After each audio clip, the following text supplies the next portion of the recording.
Bouba man fi ma mën a dégloo c'est la donc sur ma chaîne YouTube Grégoire Omnisport boo tapee Grégoire Omnisport rek. donc dina gën a nekk donc dina affiché wu ci kaw. donc la référence a été bien établie. donc mën nañu maa aussi donc sur Instagram j'ai un compte Instagram Grégoire Omnisport et une page Facebook Grégoire Omnisport mais c'est la chaîne YouTube qui est beaucoup plus active.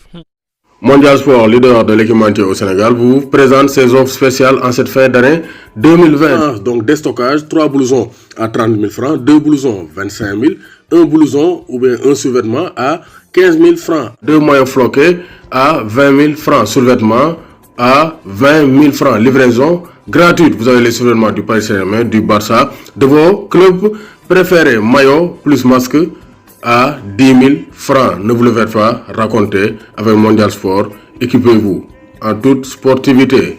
Contactez le 77 059 99.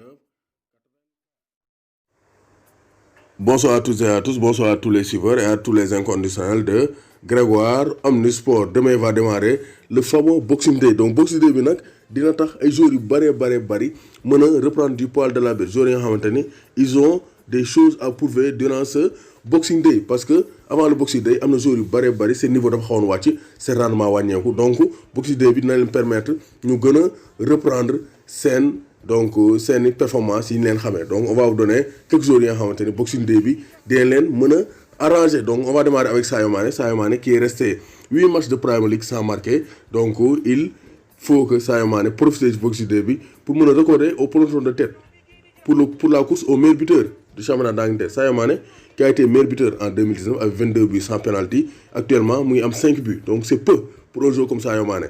Donc il faut que mu profiter ci Boxing Day bi pour mën a dugal def ay doublé triplé comme ça dina mën a recoller au peloton de tête et talonné de près Mohamed Salah meilleur buteur de la Premier League, 13 buts en 13 journées. Donc Boxing Day bi dina nekk un moment pour Sadio Mané, des périodes pour Sadio Mané pour se relancer dans la course au titre et soigner ses statistiques parce que même si mu ngi def ay matchs yu baax c'est un attaquant et un grand attaquant doit marquer des buts. Donc on attend beaucoup de buts dans le Boxing Day pour Sadio Mané. Même chose pour Roberto Firmino. Une embellie à confirmer parce que Firmino am na ay temps ñu doon wax est-ce que du toog banc avec l'émergence de Diogo Jota. Donc Diogo Jota ñëwoon na def feu flamme ba commencé teg banc Roberto Firmino mais il a été buteur décisif face à Tottenham et il a réalisé un doublé face à Crystal Palace. Donc ñu ngi xaar que Firmino confirme sa belle embellie, c'est-à-dire son retour en forme du côté de Liverpool. Beneen jour bi Boxing Day bi war a arrangé c'est Paul Pogba. Début décembre agent bi dafa ne woon Paul Pogba est malheureux et il va quitter la saison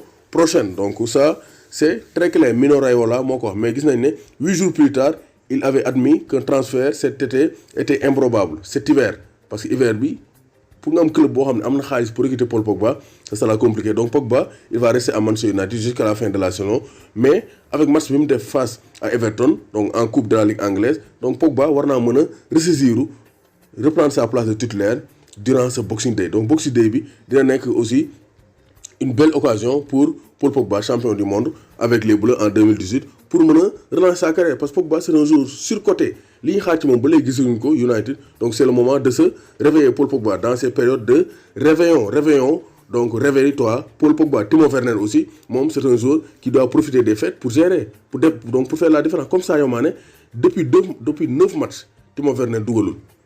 Depuis 9 matchs Timo Werner n'a pas marqué et son équipe a connu un coup de moins bien avec des défaites à Everton et à Wolverhampton. Donc loolu aussi donc xaw naa déteindre ci ay performances mais Timo Werner la may problème comme ni ko Sari bu d'enfant di waxee le grand consultant que je salue au passage. Werner il est maladroit. Werner balaa muy dugal foo mu raté doogu dugal ba pare des fois il prend de mauvaises décisions alors que am na vitesse am na capacité d'éliminer en 1 contre 1 mais il n'arrive pas à faire la différence dans le dernier geste. Donc il doit vraiment évoluer pour que ñu mën a retrouver le Timo Werner de Leipzig, celui qui marquait des buts en Bundesliga. Donc loolu la ñuy xaar. Donc l'occasion pour l'Allemand de se relancer et de se projeter vers 2021 où se déroulera l'Euro avec l'Allemagne. Donc Timo Werner aussi war naa mën a yeew durant le Boxing Day. Beneen jour bi yeneen jour yi c'est le duo Harry Kane Heung-min-Son. Donc les deux ne font plus la paire. Donc ñoom ñaar ils étaient impliqués ensemble dans 11 buts pour les Spurs de Tottenham mais depuis lors ça ne marche pas.